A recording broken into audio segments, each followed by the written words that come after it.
Hello everyone, and welcome to Semiconductor Pro in 3 minutes. Today's topic, without Ajinomoto, the world's semiconductors come to a complete halt. Lately, you've probably been seeing news headlines like NVIDIA's AI semiconductors are amazing, or TSMC's technology is the absolute cutting edge. But all of those super high-tech masterpieces, without a certain food company's material, they would just be lifeless rocks. You see, semiconductor chips on their own can't actually be plugged into a computer. The wiring is just way too fine for that. So they need a substrate, which is something like a bed for the chip to sit on. And inside that substrate, you absolutely need an insulating material to prevent those nanometer-scale wires from short-circuiting against each other. In the late 1990s, as personal computers exploded in popularity all around the world, the semiconductor industry slammed straight into a massive wall. The standard insulating material at the time was liquid resin you paint on and then dry. But that approach left uneven thickness everywhere, which meant they simply couldn't make the circuits any finer than they already were.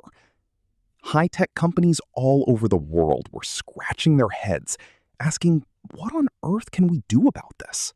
And then, the savior of this completely stuck semiconductor industry suddenly appeared on the scene.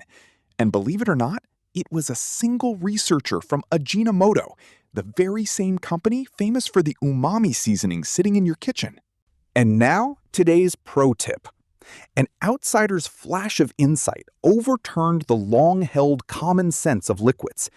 Because he was a complete amateur in semiconductors, he didn't know any of the rules around liquid resins. That's exactly why he thought, if painting and drying is so difficult, why don't we just make it as a film from the start and stick it on like plastic wrap? So why on earth could a food company even pull this off?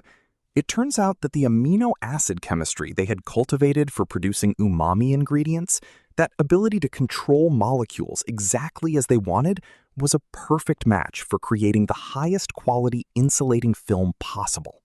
They took this brand new film called ABF, the Ajinomoto buildup film, and went to pitch it to Intel, the absolute giants of the PC world. The result was a complete come-from-behind win. In an industry where painting on liquid was the absolute norm, this just stick-it-on magical film became the global standard almost overnight. Today, virtually 100% of the world's major high-performance personal computers use this Ajinomoto film inside them, and that includes today's massive, hugely popular AI semiconductors too. Without it, they literally cannot be physically completed. In other words, even though it's the giant companies in America and Taiwan that grab the spotlight in semiconductor manufacturing, the absolutely irreplaceable material that supports it all from the very foundation is held right here in Japan.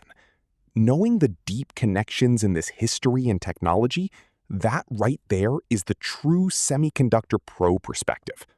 That's all for today's Ajinomoto and ABF episode of Semiconductor Pro in 3 minutes. If you found this video interesting, please like, subscribe, and I'll see you in the next video.